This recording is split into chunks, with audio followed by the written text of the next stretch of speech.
Eno Extreme Media UJ. Subscribe for all updates. You're most welcome to this maiden sharing of our experience where we were robbed of our freedom. And it was on the 15th of January. I voted Gayaza, and then went around to check in some of the polling stations I met those of Mama Pala Pala in Kadongo, and I was generally really excited and encouraging our people and getting calls. So I started getting a call. I got a call at 2. Of course, me, I had no internet. I don't know whether your Bitcom or whatever worked. Big chat. Mine did not work. So I was offline. Then I got a direct call from an international. He said, "Do you know?" I said, "No. Mama Jole has been abducted." I said, "What? Mama Jole?" So you be very careful.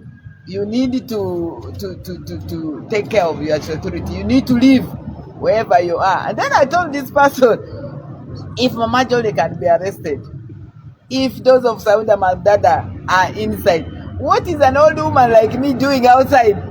If they really want me, let them come for me. So I went home. I did shopping. I bought molokoni from Gayaza market. I did shopping, fresh fish, and Kuanga, we are going to win. I'm going to eat well. So when I started eating my molokoni, cooking my molokoni, cleaning around because people are going to come. We are going to celebrate. And it reached 6:30. I live with my grandson, Gregory. So Gregory said, "Oh, Mama got an accident, so I want to go and visit my mother. Their mother's place is not far." So I said, "You go, but know that 7 o'clock we are having sapule at my home. They call it heaven. I have and my maid is called the Mother Superior. We live like we're in a convent, but these girls, thank God, we are not there. They had gone for Christmas in Arua, and so I was at home with my grandson and Council Demi, who actually also had moved around in the polling stations, giving morale and support. He was very exhausted, so he went to his room, which is outside in the boys' court, and slept. And so at 6:45, as Jaden Gregory left, I said, "Let me run to the bathroom," because I'd been from the downer kitchen, burning the Garcia, cleaning the compound to go and come and celebrate and welcome everybody. Lo and behold, I crossed to the bathroom.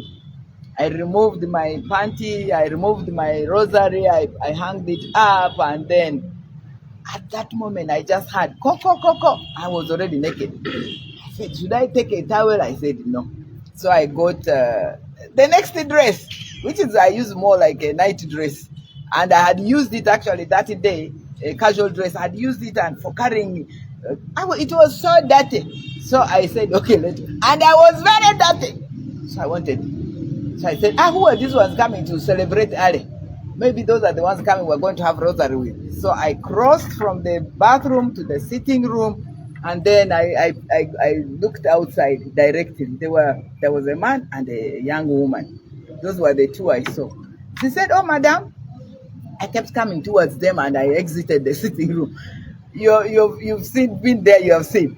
So then they were outside at the balcony like this. Then I said, "Yes, you are coming to say." I said, "You are most welcome. Come in. In fact, I'm going to shower. Then we shall say the rosary together, and then we shall, and I will finish cooking, and then we shall eat. So you'll tell me why you are here." Then all of a sudden he tells me, "No, we're not going to come in. You're actually coming with us." I said, "Yeah, I'm not coming with you people. I'm so naked and I'm dirty, very dirty, charcoal all over me and the compound and the dust." He immediately held my hand. I grabbed my hand like this and looked behind. there was another guy who came. Then I started seeing those who were hidden by the side of the house. All of a sudden, these people were like 7. Out of that, only 1 woman. Then I said, okay, allow me go and change at least. Or at least put on decently. You can't just take me like this. They said, no, we are taking you exactly. I said, I am naked. I don't have even a pant. How are you taking me naked? There's now one held my hand here. This one came, started pushing me. Then I started, cancel me. Then they all went for my mouth, you know. They all went for my mouth. I saw they were also very scared. And then I said, okay, let me calm down and walk with them. I walked with them. They pushed me inside a car rolled. This V8, V whatever, without a number plate, but green, like the bed sheets we were using. So then, as I was pushed in, this one was calling, we have secured the package. So which means they were communicating with other people. So then I told them, please check my kitchen. It seems the gas is still on. And close the doors. There is nobody who is going to close these doors. Close the door and please go down to the lower kitchen. The cigarette is on and my molokoni is going to burn. I was thinking, oh, food is that? So they said, oh, then one went around and said he has done it. He didn't. So he didn't do that. So yeah, my Banti Molokoni. So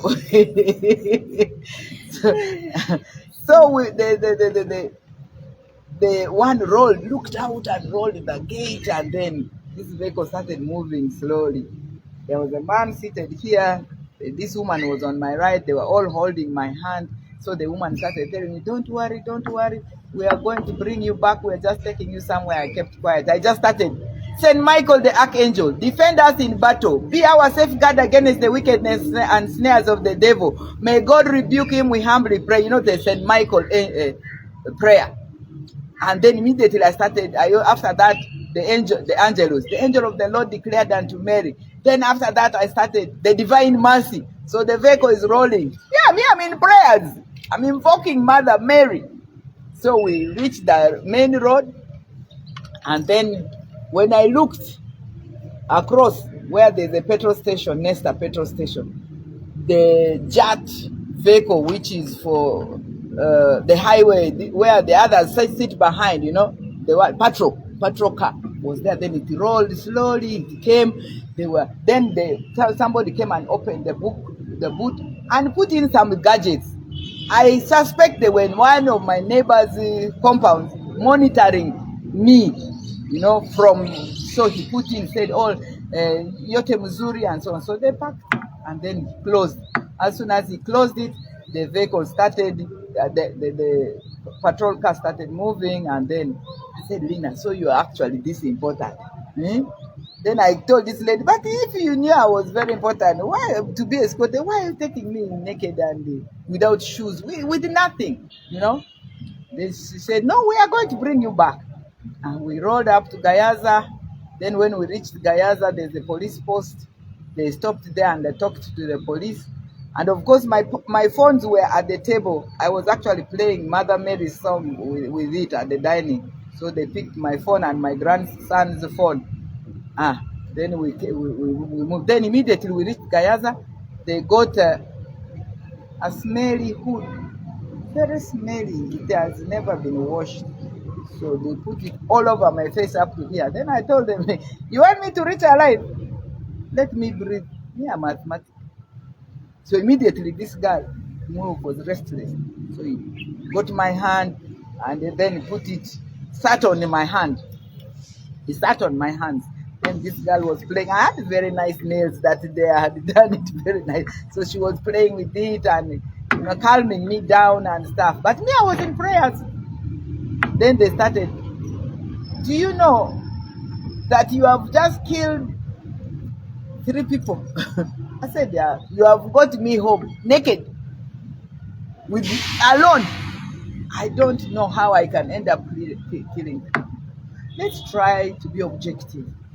even if they are trumped up things you want against me, why do you want to overthrow the government and stuff? So I continued with my prayers. Then we reached somewhere, they stopped.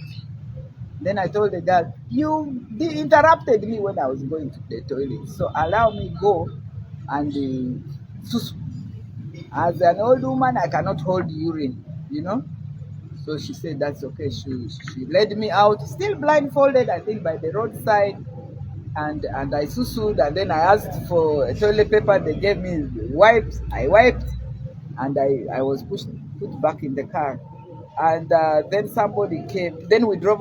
Somebody came where the vehicle stopped. I was still blindfolded, and asked me why I don't want to work with Museveni and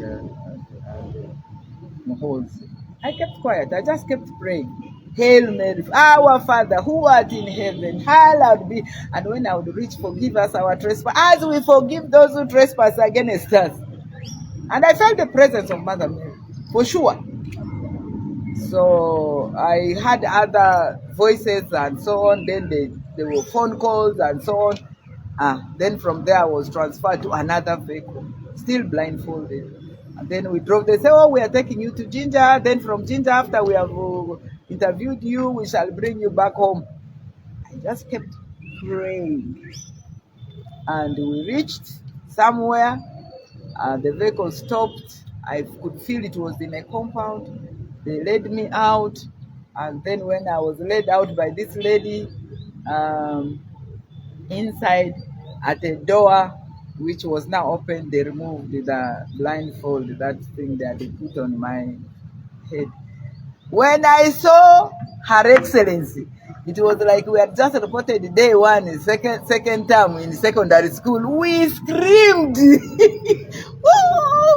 Then we started, praising, and then this guy came back and said, if you scream here, we're going to separate you. One of you will go to the basement. Of course, we shut up, but we continued to hug ourselves. And then I saw that young lady, and I believe she used to be fat or big, because when she raises her hands, the skin is just here. The skin, and she's a lady who should be in either her late 30s or early 40s. And she had stayed there some time, and so also very prayerful. She's a Muslim, very very prayerful. And then we would see she had worked so hard in the campaign. She had excess sleep, so when she would sit, of course they gave us mattresses, each one with a mattress and the bed sheet. And when she would sit, she would sleep. Then I'd say, let us strategize or let us pray. Then she's asleep. And I had the issues, So I felt sick, actually, quite sick. And was taken to a hospital, but of course with my head covered. And then I was brought back. Some doctor examined me. It was a real hospital. Yeah, it was a real hospital. And from the curtains, I could see Dr. Bata Memorial Hospital, where I had this operation earlier of hemorrhoids. So the doctor requested, a certain Dr. Judy requested, she can't examine a patient when this patient's face is covered. So, and she can't examine this patient when they're inside. So she remained there alone with me, but with another nurse in a military uniform, written SFC. So then, after they examined me, and a doctor, there's a young doctor who kept checking on us, and was telling us, you women, you okay? The men are the ones bringing me here every night because they can't handle the stress.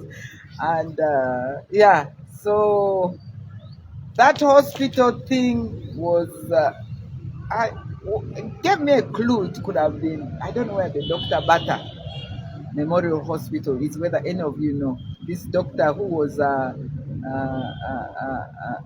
minister and a medical doctor, personal doctor for Museveni in the Bush Wars. His wife is the current ambassador to EU. Yeah, I think so. When now I was after examination, one of them said, "Okay, Mama, we are going to buy for you a soda," and I said, okay, I'm hungry, actually. So they brought me a soda. Was it an honor or a soda? And also, there's one I ended up going. So they asked me, Mama, do you know where you were? I said, absolutely, I knew where I am. They were scared. I said, where were you? I said, I was in Dr. Bata, who is my distant relative from West Nile. And he passed on. I saw the Memorial Hospital. And then his wife is Ambassador Mary Black. See, Mary or whoever Black, Ambassador Black, Miriam Black. They never asked me any other question until we reached this time. It was them to be quiet. I said, I am sorry, so. And there was a Dr. Judy, whom I know, was a classmate of my children. So I know her. So at that time, I think they now knew my cover was blown or something. I don't know. Or theirs, one of the two covers. So our daily thing was we would be given ordinarily porridge, sometimes with sugar, sometimes without. I mean, I love porridge. She knows. I love porridge, so I would drink that porridge. Then there was 1 or 2 days when the porridge was not enough, and they gave us hot water. And I would say, bless us, O Lord, and these are your gifts which are about to receive from your goodness through Christ our Lord. Amen. And drink that hot water with a smile. Then also one time I caused a bit of trouble with my drinking water, and we were told not to speak too much and so on. We were coached by our senior, this lady. But for me, my mouth brought us. So, so I was supposed to be drinking water. You have to knock that door because we were just kept inside that one room, self-contained, and so that day, a doctor came to examine actually Asia. According to her, I was not supposed to talk. But doctor turned to me and said, Mama, how are you? Because I was the one always among us who was sickly. So I said, I'm okay. My dizziness, I have low sugar, very, very low sugar situation, hypo. So he said, how is the sugar? I said, it's okay, but then I drink a lot of water. So I expected that this was special water. So I wasn't given this water. And then doctor said, are you okay? I said, I'm not okay. I am not okay. My teeth is paining, and I have not been given water by the person who is taking care of us. And I thought that was an ordinary honest report. It was a crime. So as doctor left, we saw young judge all dressed up. First they kicked inside the jerrycan, and then a basin, and then the kibuis, and then with the wall and the solid door. And hey, you told us what? You told us that we don't give you water. Now today you are going to drink water. I said, now since when has it reached the day? Yeah, it is true. I've been, they said, okay, you are going to drink water today. You have reported us. I will make sure you will drink what? 3 liters.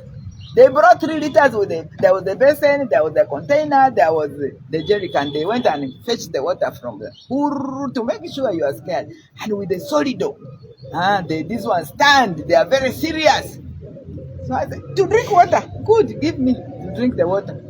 They poured the 1.5 liter. I said, Mother Mary, let us drink this water with you. I drank it all at a go. They poured the second. Yes, I drank the second. This is 3 liters. They were now not, So they said, okay, now everybody is going to drink water. And I know this one doesn't drink water. I said, I will drink hers. It will make, I don't know. But the Lord that we serve, they passed it to our colleague, Asia. Immediately, and they give it in these containers we sometimes use for packing food, with the 4 corners.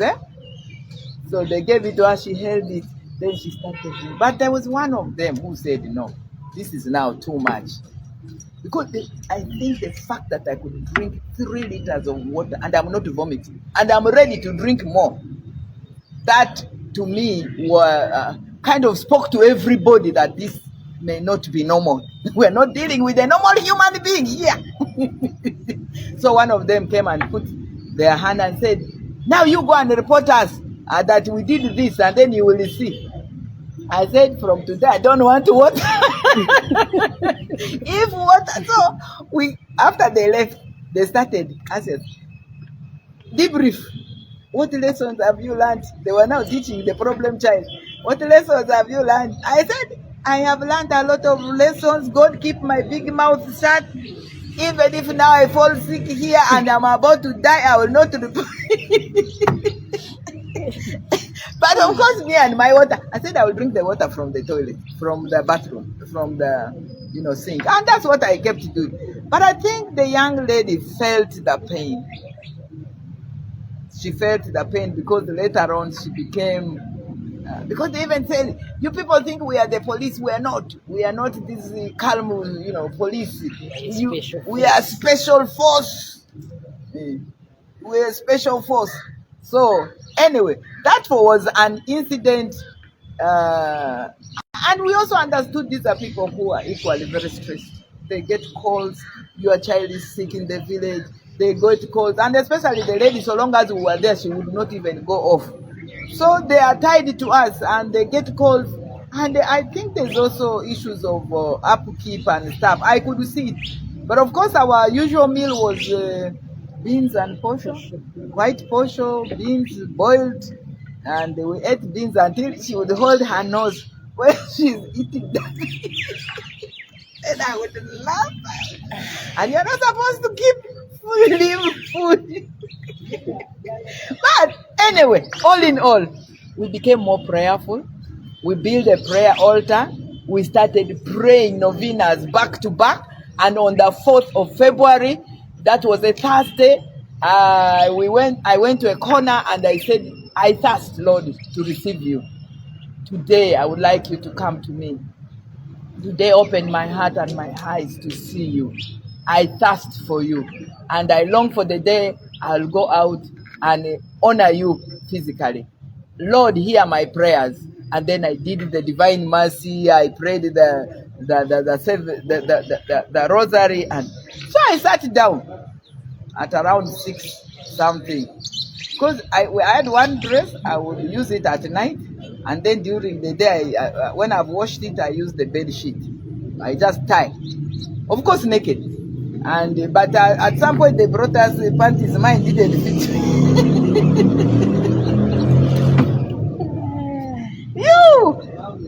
So, this was now the 40th. No, not the 40th day. It was 21st or something. Because I kept reading the numbers. I kept reading the Psalms that refers to them. So that day, we would sometimes, of course, we were all stressed. Sometimes we disagree with my colleague Asia. Then she would say, "You." She would say, "Tell me something." I said, "You." You know that actually I will leave you here. I offer this. And she said I had a tondo. I offer this. I said I offer this for my release and I will go before. And indeed I was picked before all of them. So on that Thursday, 4th of February, this lady came. Because she had told us this vehicle is bringing food. The other one is bringing whatever. The other one is coming to pick somebody. That one is the boss coming. She had mastered all that. For us, we say the gate is who? Say, no, that's the neighbors. And I lost it because I didn't want anything to do with it, mastering. So then we didn't hear the gate, by the way. For that particular day, we did not hear the gate open. And we saw the door open, and this lady comes, young. She comes and says, "You." I was seated like that. "You, come." Then they knew this. We all now knew that At least we are being picked, but to go where we don't know, whether for interrogation or whatever. And I had made out of the cavera, which they used to bring for us, the pads and so on with, I'd made the rosary, knots for rosary. So I kept praying. I said, this is the only thing I will pick. And the doctor was so kind. He had even bought me this sensitizer. I left everything. And this young girl had even given me oil, this herbal Movit. Yeah, everything. Of course, we were bathing with bar soap, and I think, anyway. So, but it was on Tare. One day they brought us rice and meat, and Liberation Day. They said, by the way, today is the Liberation Day and stuff. So I was picked, and I thought I was going home, and then that was around 6, 7. From there, a vehicle picked me. I was transferred again to another vehicle, blindfolded. Then I saw I was in Luero. We stayed there for some time. They bought me Nigina, a red one. And then they said, we are going home. I said, I need the toothpaste. And so they said, no, we are going home. Where you're going is home. I have prayed for them that they should be forgiven, that they have to lie to elderly people like some of us.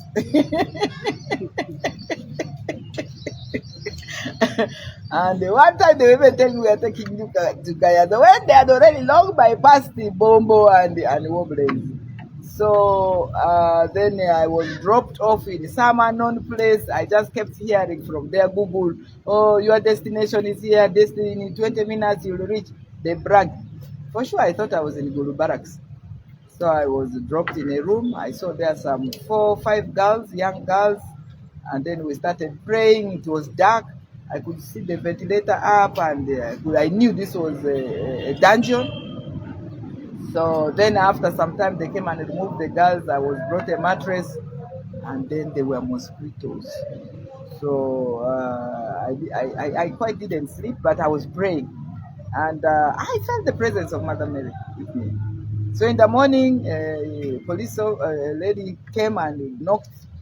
That was around 6:30. 6:30.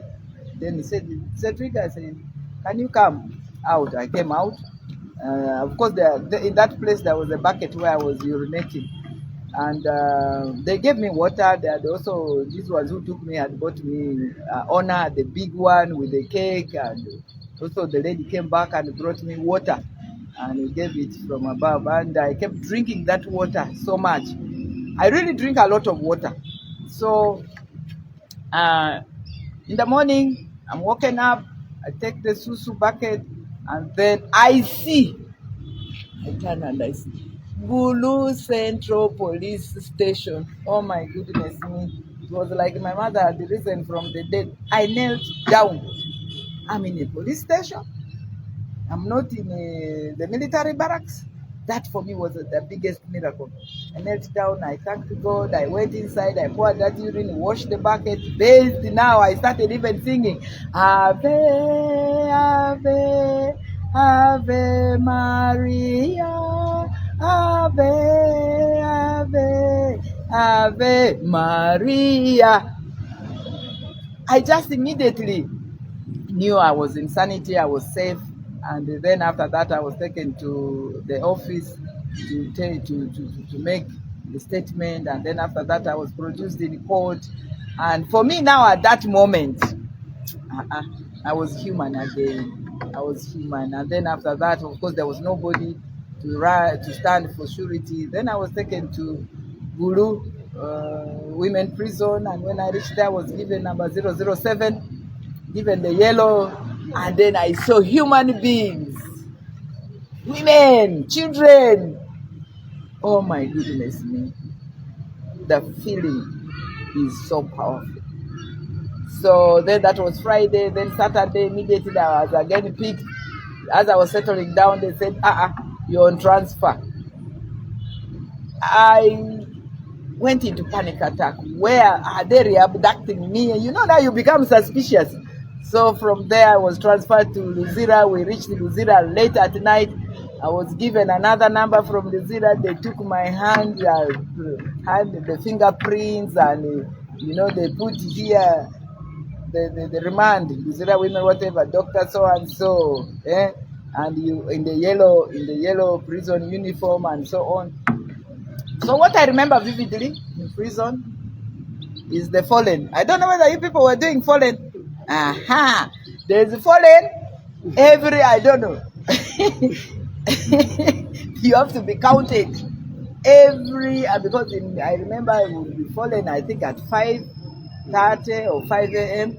Then there's a fallen at 9. Then there's a fallen 11:30. Then there's a fallen in the. So I started thinking of the women on death row, the women who are on life imprisonment, the women who are.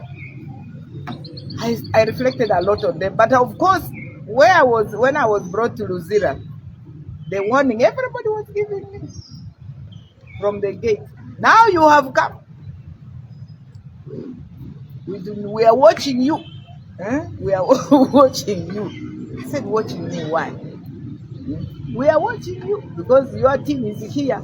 Now we are going to see how you are going to be, and you will see. You will end up in his cells. There's a punishment, you get punishment. But of course, I am a very prayerful person. I love praying, and I took to prayers, and I'm very grateful to a number of all the women, and including some of the wardens who saw some humanity in some of us. And of course, everybody I was now able to call from Luzira. My family had now gone to Gulu because they had seen it on media. So it caused a lot of. We spent a lot emotionally. It was draining, financially very draining. But media, you people did an amazing job, and I want to thank in a special way Jonah, who was able to come and interview me before. And what else can I say? We are still alive.